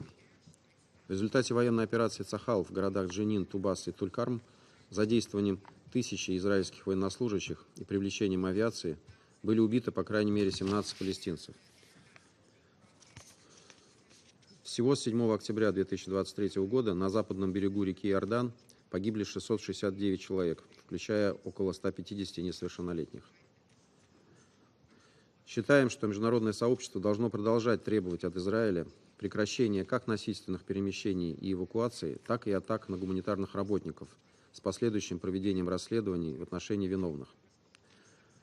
Напомню, что в ходе этого конфликта зафиксирована гибель 286 гумработников, из которых 209 человек – сотрудники ООН. И в большей степени речь идет о персонале БАПОР – 205 человек.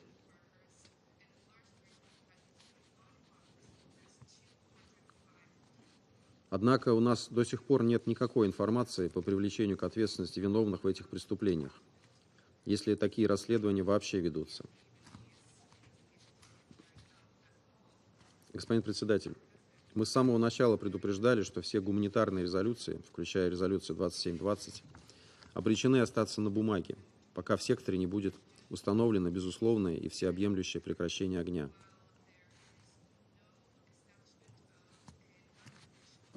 Так и произошло. Гуманитарщики объективно не могут работать в условиях активных боевых действий. Они не могут противостоять военным, не могут даже защитить себя, не то что выполнять мандат по оказанию гуманитарной помощи. Совет не имеет морального права требовать от них жертвовать жизнью, не делая при этом ничего для того, чтобы принудить стороны прекратить огонь.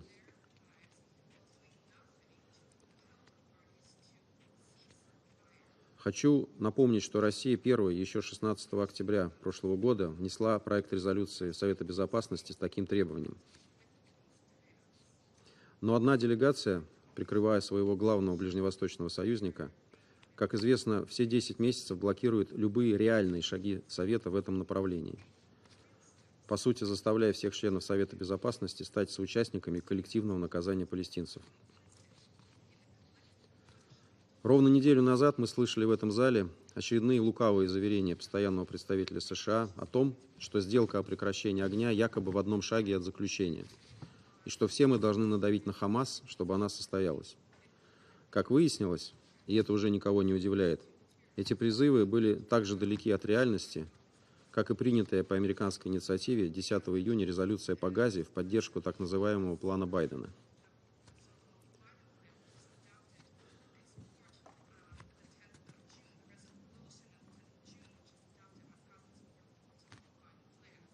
Россия тогда воздержалась, в то время как остальные члены Совета подписались под заведомо ложным текстом, где утверждалось, что Израиль якобы согласен на предложенные условия сделки. О ее параметрах, к слову, США за все это время ни разу не удосужились пробрифинговать Совет, лишь требуя безусловного одобрения своего кота в мешке и надавить на Хамас.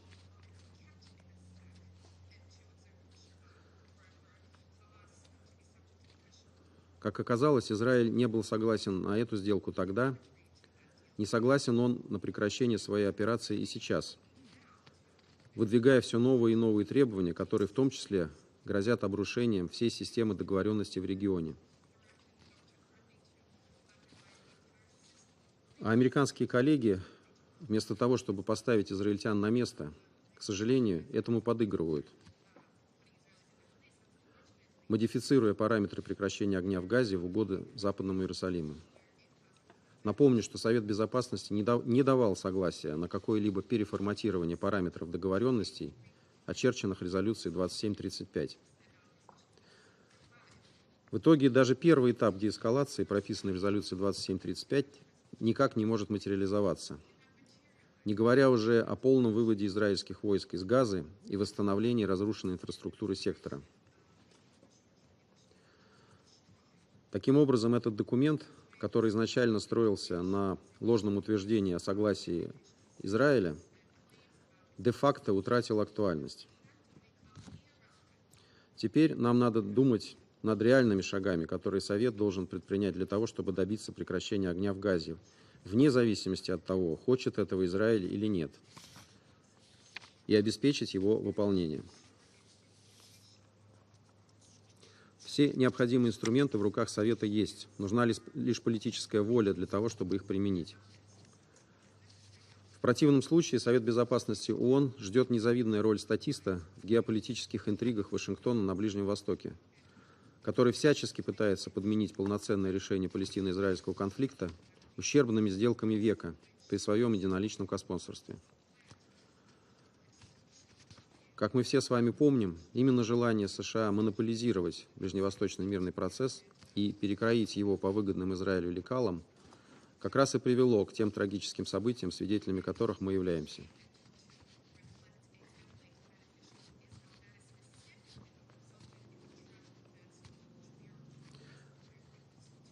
Призываем Совет действовать в соответствии со своим мандатом, а не идти на поводу у США и Израиля. Первостепенная задача – скорейшее и устойчивое прекращение кровопролития в секторе Газа с соответствующими механизмами мониторинга по мандату, выданному Совету Безопасности ООН, и при необходимости принуждение к его соблюдению.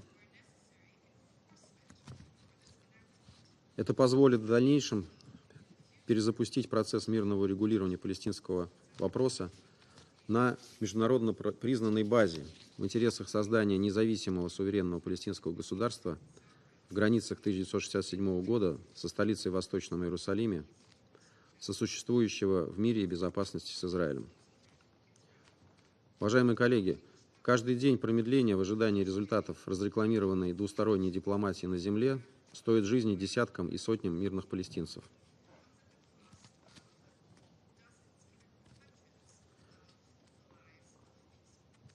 Чудес не будет.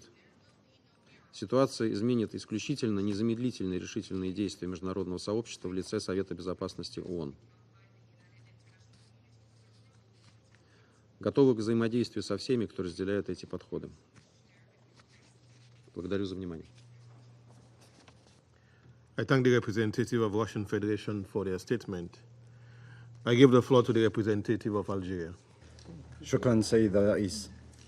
بداية أود أن أشكر كلا من السيدة جويس مسوع والدكتور مايك رايان على إحاطتيهما الوافيتين، إحاطتان كغيرهما من التقارير تعكس كلها مع الأسف واقعا مأساويا يبين عجز المجموعة الدولية عن ضمان احترام القانون بالأراضي الفلسطينية المحتلة، وتوضح بما لا يدعو مجالا للشك حجم الهمجية والوحشية التي يتعرض لها الفلسطينيون جراء احتلال تخطى كل الأعراف والقواعد. تؤكد الجزائر على أن الوضع الإنساني الكارثي بالأراضي الفلسطينية المحتلة لا يمكن التعامل معه بفعالية إلا من خلال وقف إطلاق النار. لذا نجدد مطالبتنا بوقف فوري ودائم لإطلاق النار ومحاسبة المحتل الإسرائيلي على جرائمه وانتهاكاته الممنهجة والصارخة للقانون الدولي الإنساني. فعرقلة دخول المساعدات الإنسانية واستهداف العمال الإنسانيين ليست سلوكات أو أخطاء فردية، وإنما هي سياسة يتبعها المحتل الإسرائيلي لقتل الأمل في نفوس الفلسطينيين وإدلالهم وتقويض النظام العام بغزة. أمام هذا الوضع الذي يواجه فيه 96% من سكان غزة خطر المجاعة، ويحتاج فيه أزيد من 50,000 طفل لعلاج سوء التغذية، يعطي المحتل الإسرائيلي أمرا بإخلاء دير البلح. إن هذا الأمر هو 16 خلال شهر أوت الجاري، الذي تم فيه تهجير 260,000 شخص من أراضيهم، كلهم هجروا لمرات عديدة. لكن الأمر هذه المرة يتعلق بمنطقة هي مركز عمليات إنسانية، ما يؤكد أن المحتل الإسرائيلي غير أبه بمصير الفلسطينيين ولا العمل الإنسانيين أو الموظفين الأمميين.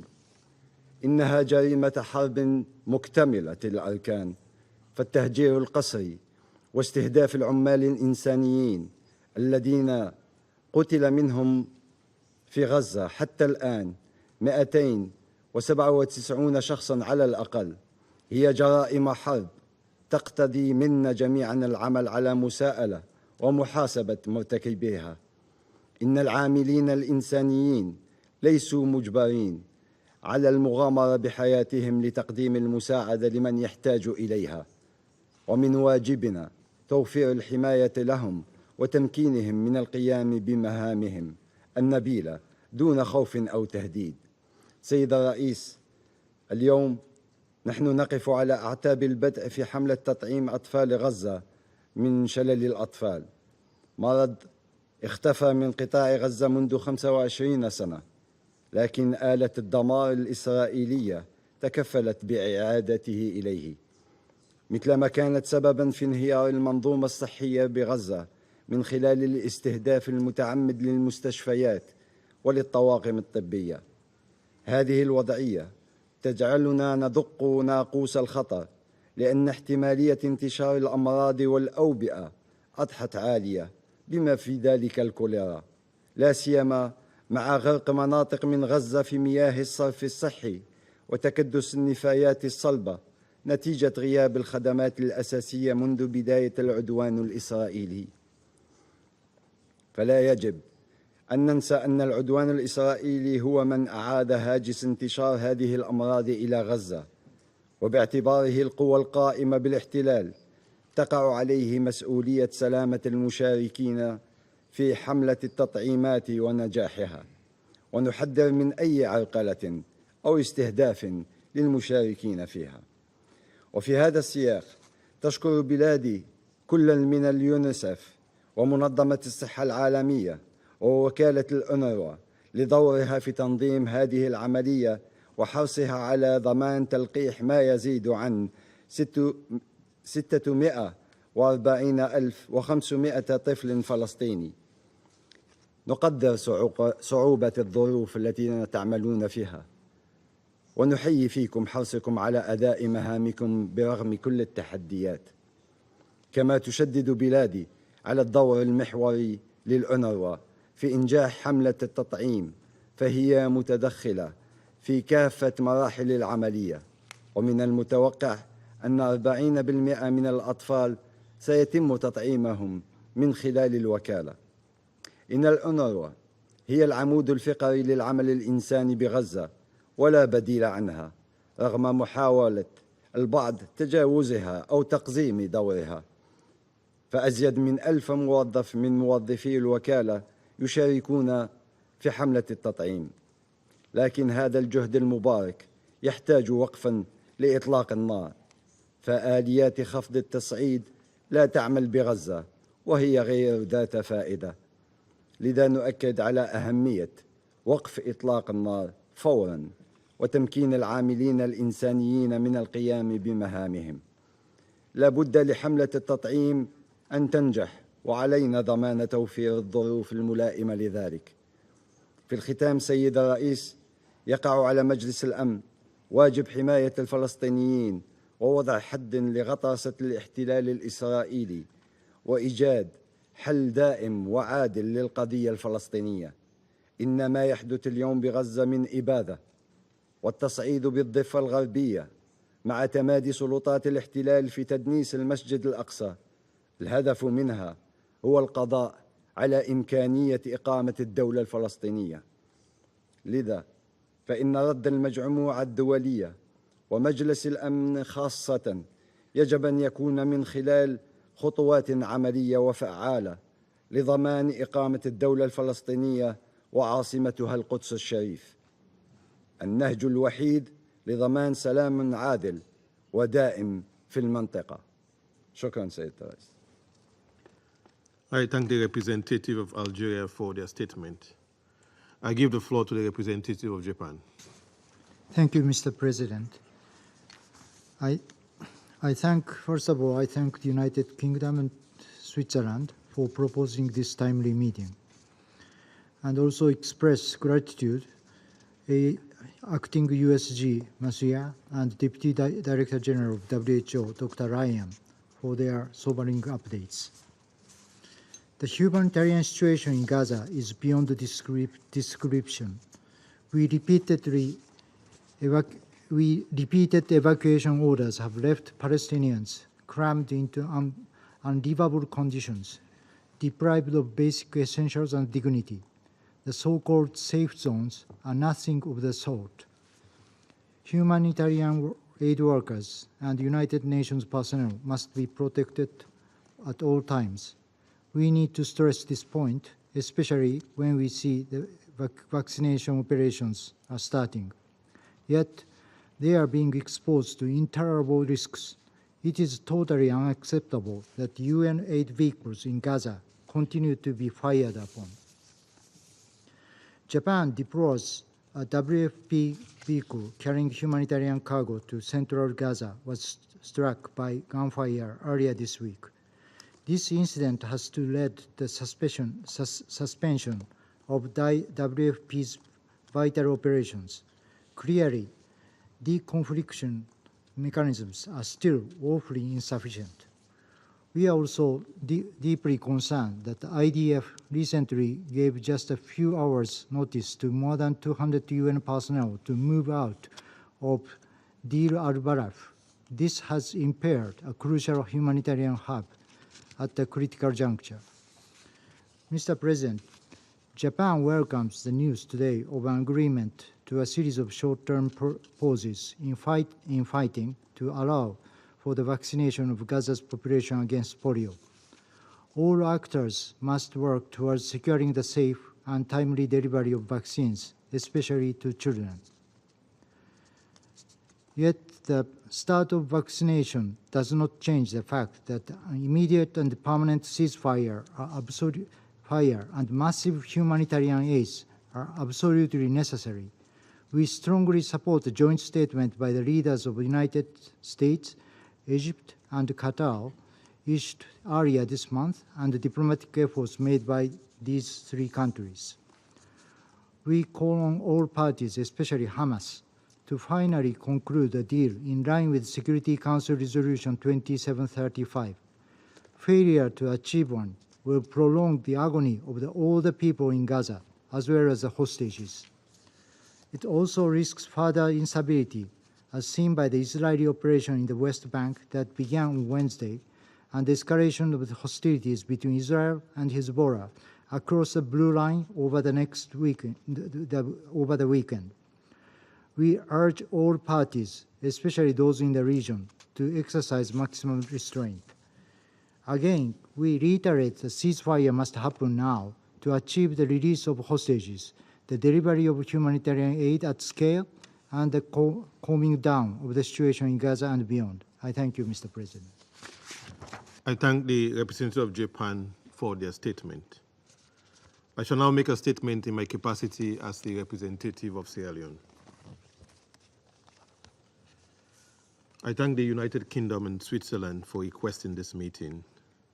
And I also thank Acting Under Secretary General Ms. Joyce Musuya and WHO Deputy Director General Dr. Mike Ryan for their valuable and sobering briefing, provided in the current context marked by uncertainty and rapid changes in the situation in the Gaza Strip and occupied Palestinian territory. Recent reports from the occupied Palestinian territory convey a high sense of fear and desperation, not only among the Palestinians, but also among humanitarian personnel, who for the past 11 months have been operating under very challenging conditions, with high risk to their safety and security. We are deeply concerned about the reported incident in the West Bank, which continues to be a prime target for the IDF. The IDF's massive military operation yesterday reportedly claimed over 10 civilian lives and left many injured in Tolkam camp and other locations.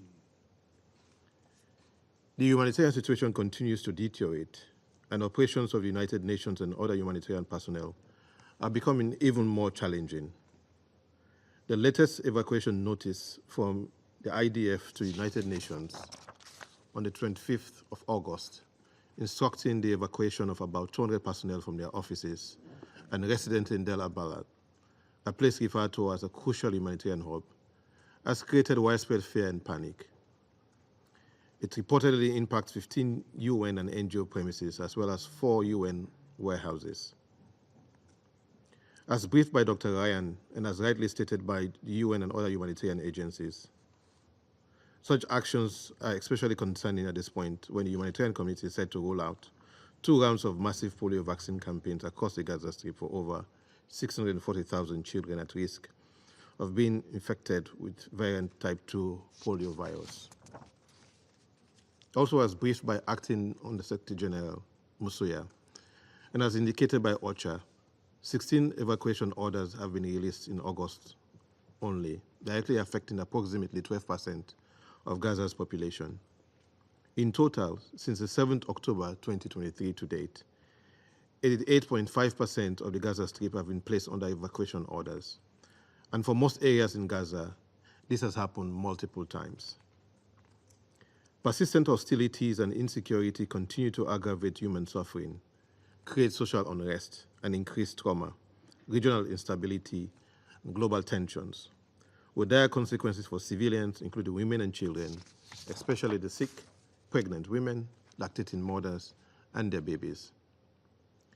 The destructive effect of this prolonged conflict on critical civilian infrastructures, particularly hospitals and medical centers, as well as energy, water, and sewage facilities, coupled with deliberate man-made administrative and physical barriers and obstructions, is making humanitarian interventions increasingly difficult.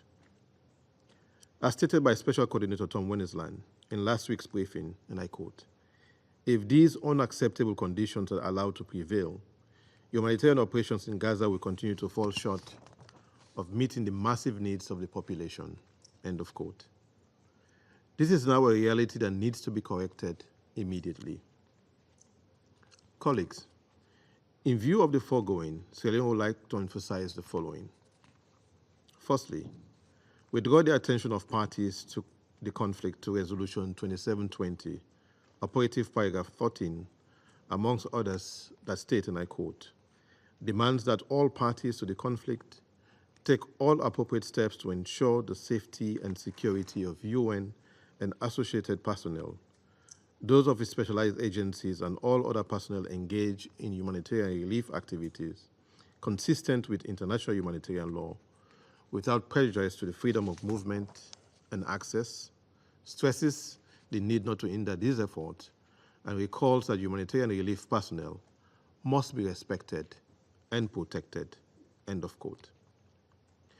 We therefore condemn the reported IDF attack on an WFP convoy in the Gaza Strip and repeat the need for the establishment of a functioning deconfliction mechanism. Secondly, Sierra Leone strongly support the Secretary General's and other humanitarian agencies' appeal for an immediate humanitarian pause to be observed that will allow for the safe, unhindered, and uninterrupted administration of the 2 rounds of polio vaccine. We also reject all forms of disinformation and misinformation about the potency of the vaccines, which poses a significant threat to public health and undermine global vaccination efforts. Thirdly, we condemn Israel military's operation in the West Bank, particularly since the International Court of Justice has unambiguously declared that Israel's ongoing occupation and accession of the Palestinian territory is unlawful. We remain unwavering in our commitment to ongoing diplomatic efforts, with the hope that with the commitment being exhibited by the mediators, Egypt, Qatar, and the United States, the unresolved differences will soon be addressed, and this will cumulatively lead to a deal that will ensure a permanent ceasefire, the release of hostages, and unhindered humanitarian assistance. Let me close by reminding parties to the conflict to unreservedly adhere to their obligations under international law, including international humanitarian law. We also stress the imperative for accountability. Sierra Leone pledges its full support to all meaningful actions geared towards addressing the immediate and long-term causes of this conflict that will set the stage for a political horizon of a two-state solution with Israel and Palestine living side by side in peace, security, and stability. Thank you.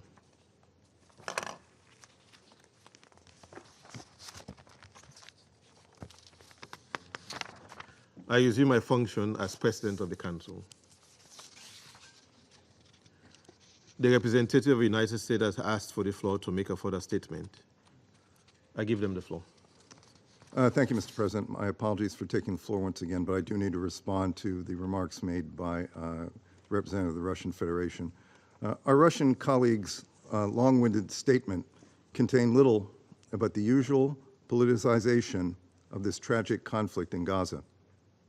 He rambled on with his usual anti-U.S. rhetoric, sounding like the representative of a bitter, angry, attention-seeking state, which, by the way, is in the midst of a war of aggression against the people of Ukraine in flagrant violation of the United Nations Charter. To be very frank, his country contributes nothing to resolving the conflict in Gaza and seems not to fully understand its complications. So instead, he bemeans the work of the U.S., Qatar, and Egypt, who are trying and working valiantly to end this conflict. So, while he and his government continue the empty anti-U.S. diatribe, we and our Egyptian and Qatari partners will work to bring about a true end to this extremely tragic war in Gaza and bring the hostages home. Thank you, Mr. President. I thank the representative of the United States for their statement. The representative of the Russian Federation has asked for the floor to make a further statement. I give them the floor. Спасибо, господин председатель. Я вынужден отреагировать на нервный срыв моего американского коллеги. Мы, конечно, уже привыкли к тому, что Соединенные Штаты во всех случаях пытаются свалить все с больной головы на здоровую, что называется. Но мне хотелось бы, чтобы он предоставил детали, на каком основании он утверждает, что Российская Федерация не сделала ничего для того, чтобы предотвратить и остановить конфликт в Газе. Я хочу напомнить, что еще 16 октября прошлого года Российская Федерация внесла проект резолюции с требованием немедленного прекращения огня. 18 октября ваша делегация впервые заветировала такое требование. Всего делегация США использовала вето 5 раз.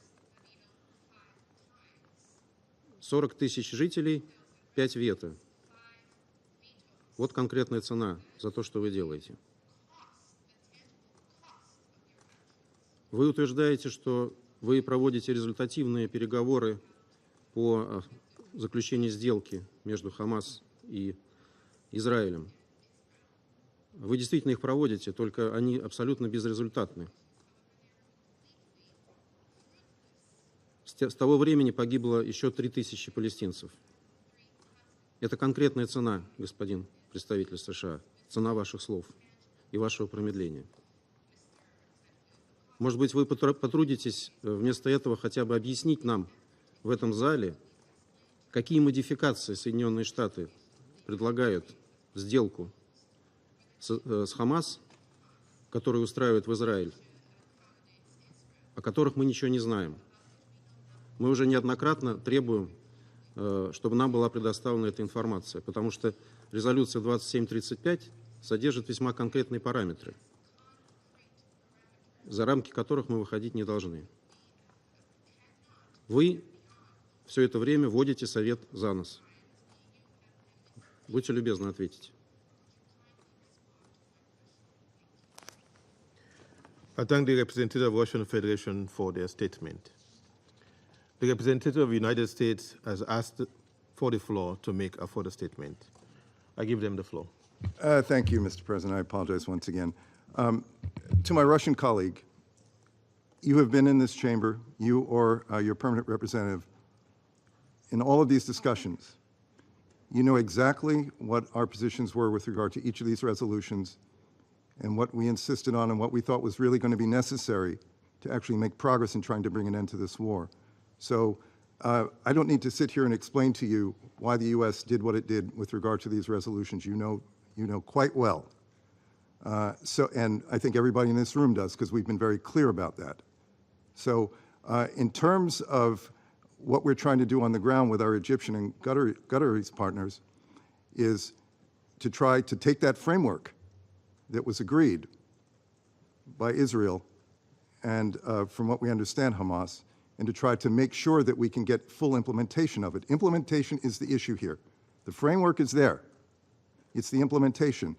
And Hamas, at many, many times, has changed its views on some of the steps that were previously agreed on. So what we are trying to do is effectively fill those gaps and work with the parties to do that. So you can sit here and criticize the United States for all the steps it has and hasn't taken, but we have been committed from the beginning and have done more, frankly, than your government has done to try to end this war.